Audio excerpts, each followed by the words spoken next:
Evening friend, কেমন আছো তোমরা? আশা করি তোমরা যে যেখানে আছো সবাই খুব ভালো আছো। আমরাও কিন্তু খুব ভালো আছি। আমি পিঙ্কু আরও একটি নতুন ব্লগে তোমাদের স্বাগত জানাই। আজ হচ্ছে রবিবার আর ঘড়িতে এখন বাজে রাত্রি 9টা। এখন থেকেই তোমাদের নিয়ে আজকের ভিডিওটি শুরু করছি।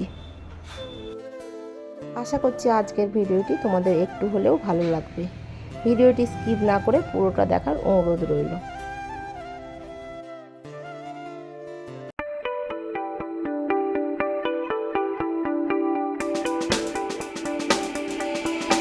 সোনা কিন্তু নতুন পাঞ্জাবিটা পরে নিয়েছে আর আমিও কিন্তু একটা শাড়ি পরে নিয়েছি।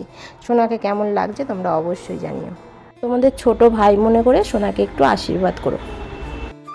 বাচ্চাগুলো কিন্তু এসে গেছিলো সন্ধেবেলাতেই, কিন্তু আমার লেটের জন্য অনেকটা লেট হয়ে গেল কেক কাটতে। যেহেতু রান্না কমপ্লিট হয়নি, রান্না করে গা কাপড় ধুয়ে তারপর কিন্তু আমি একটা শাড়ি পরে নিয়েছি।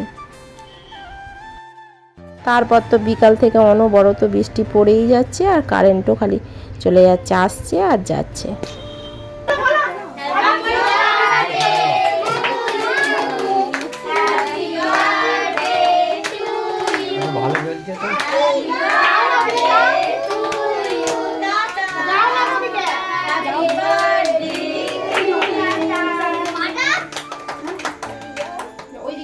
সোনা কিন্তু আজকে খুব খুশি, জানো তো।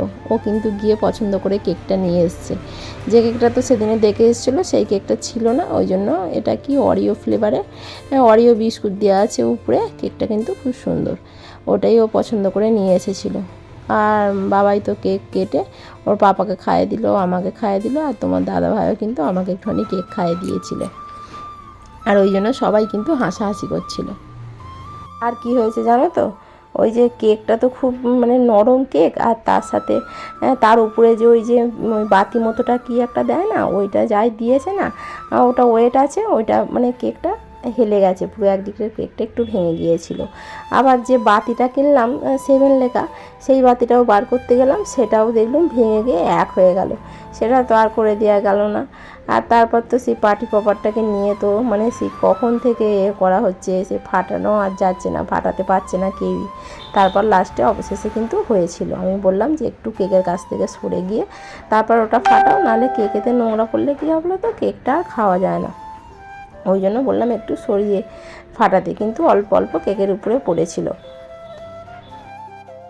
তারপর ও বাড়ির দিদি তো আবার ওটা ফাটানো হয়ে যেতে ওতে যেগুলো কাগজগুলো ছিল আবার আমাদের বাবাইয়ের মাথায় মানে ঢেলে দিয়েছে। আর তারপর তো আমি এদিকে তোমাদের দাদাভাই বললো কেকগুলো সবাইকে প্লেটে দিয়ে দাও। ওবেলাতেই ও প্লেট নিয়ে এসেছিলো কেকগুলো দেওয়ার জন্য। আমি আবার কেটে কেটে কেকগুলো কিন্তু তুলে দিচ্ছি। এই রকম কেক কাটতে কিন্তু আমার খুব ভালো লাগে, জানো তো। সোনা তো কেটে নিল যেটুকু কাটার, তারপর তো আমি সবাইকে কেটে কেটে দিয়েছিলাম। কিন্তু ছোটো থেকে তো আর এইরকমগুলো পাইনি, তাই না বলো। আর হচ্ছে কেক কাটতে কিন্তু আমার খুব ভালো লাগে। আর আমার সোনা এতটাই বোঝে, যেন ও জন্মদিনে কেক কাটে বলে, মানে আমার জন্মদিন হলেও পাপাকে কিন্তু বলে বলে কেকটা নিয়ে আসায়। বলে আমি আমার জন্মদিনে কেক কাটি, মা কেন মায়ের জন্মদিনে কেক কাটবে না।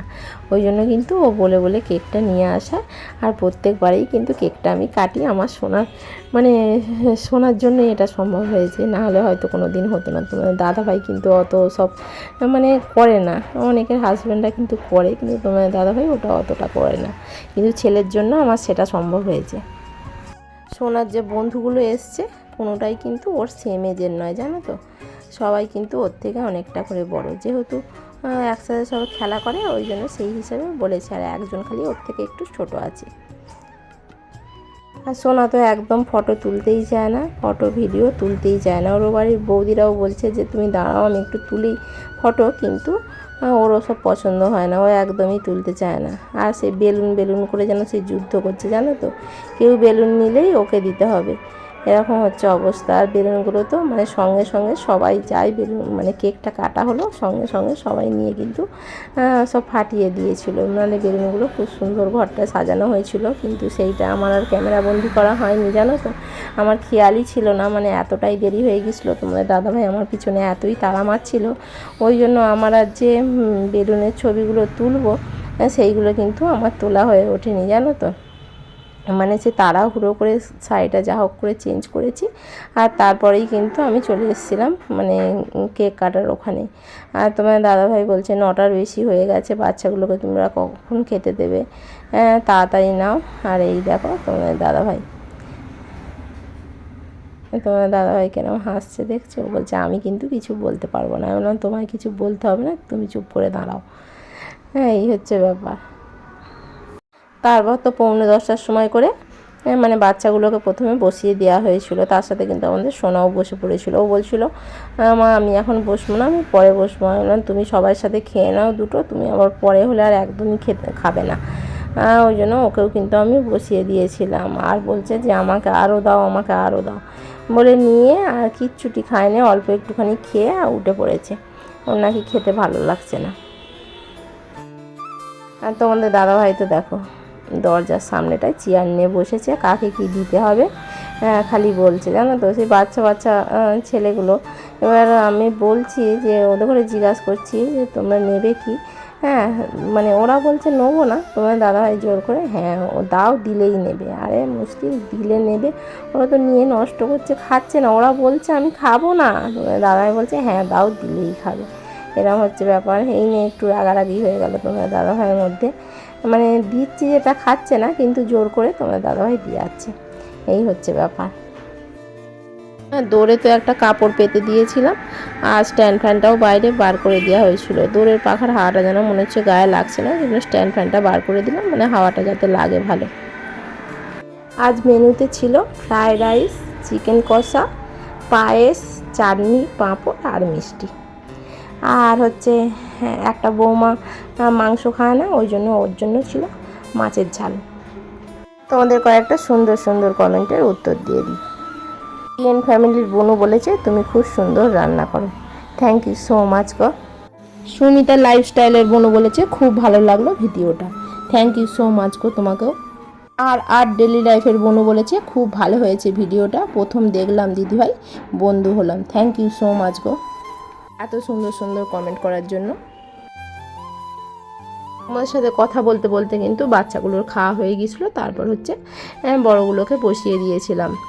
আর ওই যে একটা ছ্যানা ছিল ফুচকুটা, ওর মাকে সে কিছুতেই ছাড়ছে না, সে মায়ের কোলে বসে বসেই ও খাবে। মানে ও তো খায়নি, ওর মা খাচ্ছে, আমরা নিচ্ছি, সেও যাবে না।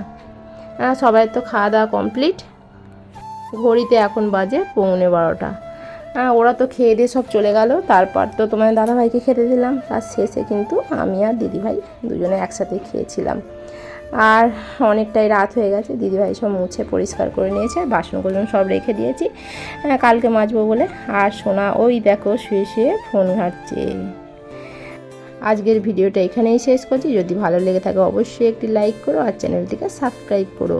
কালকে নিয়ে আসবো আবার নতুন একটি ভিডিও। ততক্ষণে তোমরা ভালো থেকো, সুস্থ থেকো, সাবধানে থেকো। Good night.